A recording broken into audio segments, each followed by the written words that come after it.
Assalamualaikum warahmatullahi wabarakatuh. Perkenalkan, kami dari kelompok 3 kali ini akan menjelaskan materi mengenai landasan dan asas pendidikan. Landasan dan asas pendidikan sangat penting, di mana pendidikan merupakan pilar utama terhadap perkembangan manusia dan masyarakat bangsa tertentu. Beberapa landasan pendidikan tersebut adalah landasan filosofis, sosiologis, kultural, psikologis, ilmiah, dan teknologi, serta hukum yang sangat memegang peranan penting dalam menentukan tujuan pendidikan. Adapun asas pendidikan meliputi asas tuturi handayani, belajar sepanjang hayat, serta kemandirian dalam pembelajaran. Nah, penjelasan lebih lengkap mengenai landasan dan asas pendidikan akan dijelaskan pada slide berikutnya. Landasan pendidikan. Landasan pendidikan terbagi menjadi 6. Yang pertama itu landasan filosofis. Landasan filosofis itu bersumber dari pandangan-pandangan dalam filsafat pendidikan menyangkut keyakinan terhadap hakikat manusia, keyakinan tentang sumber nilai, hakikat pengetahuan, dan tentang kehidupan yang lebih baik dijalankan.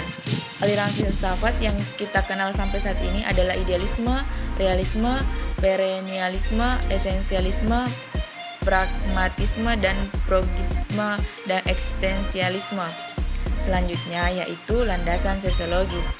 Nah, dasar sosiologis berkenan dengan perkembangan kebutuhan dan karakteristik masyarakat.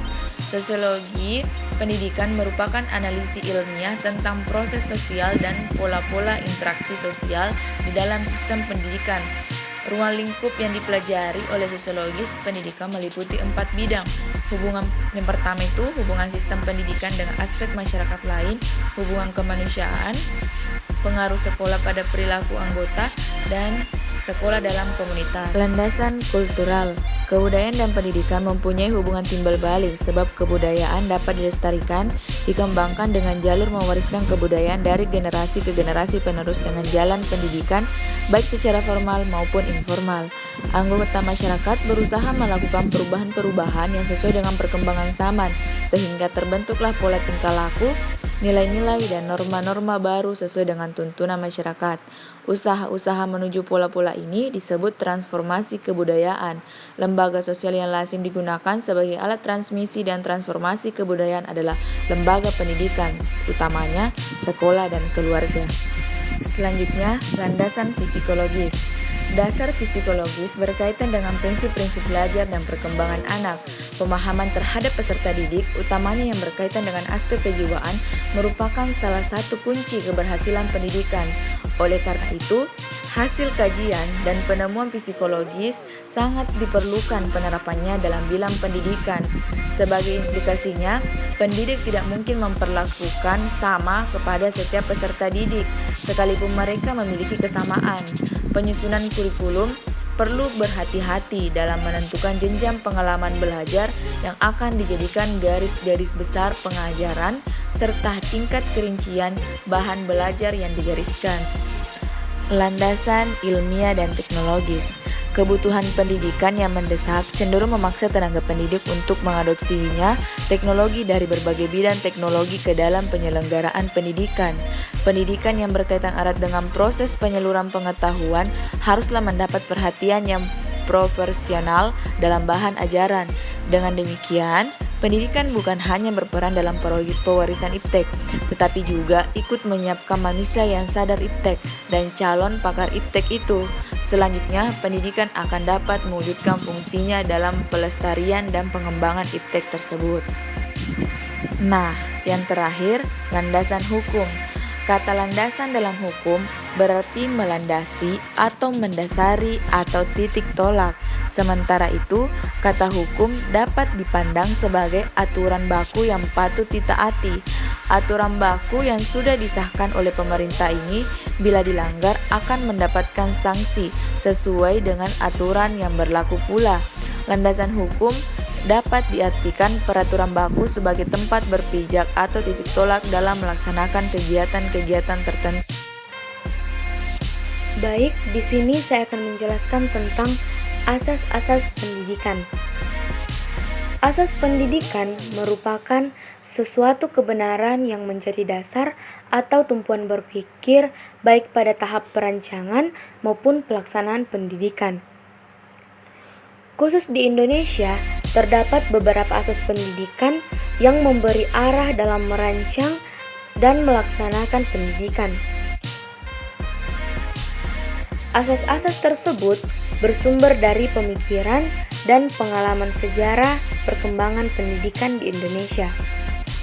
Di antara asas tersebut, ada 3 asas yang diuraikan secara mendetail, yaitu asas Tuturi Handayani, asas belajar sepanjang hayat, dan asas kemandirian dalam belajar. Ketiga asas itu dianggap sangat relevan dengan upaya pembinaan dan pengembangan pendidikan nasional, baik masa kini maupun di masa yang akan datang.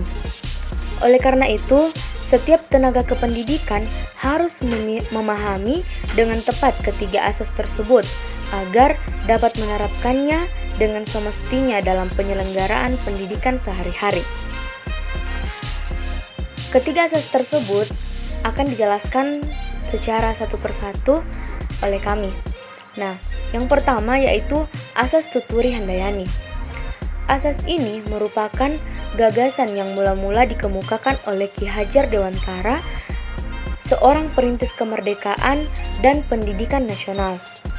Tuturi Handayani mengandung arti pendidik dengan kewibawaan yang dimiliki, mengikuti dari belakang dan memberi pengaruh, tidak menarik-narik dari depan, membiarkan anak mencari jalan sendiri, dan bila anak melakukan kesalahan, baru pendidik membantunya.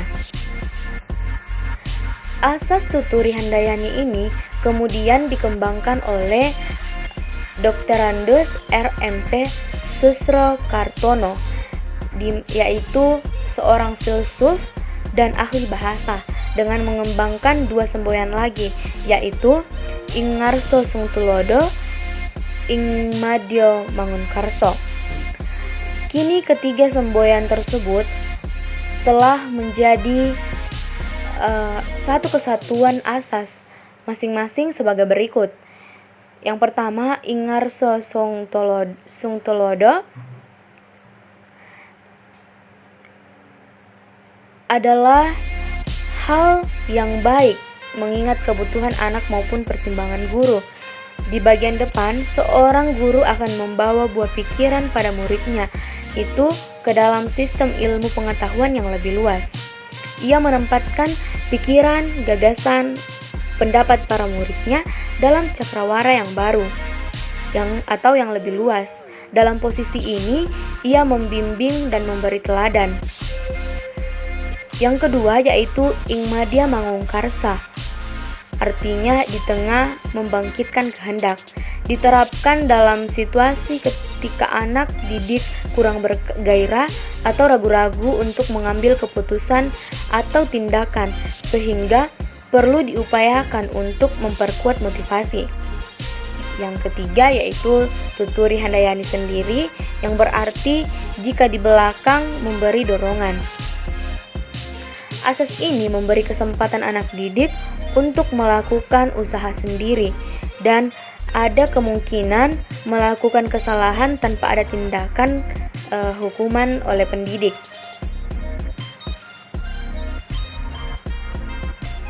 Maksud dari Tuturi Handayani adalah sebagai pendidik hendaknya mampu menyalurkan dan mengarahkan perilaku dan segala tindakan siswa untuk mencapai tujuan pendidikan yang telah dirancang.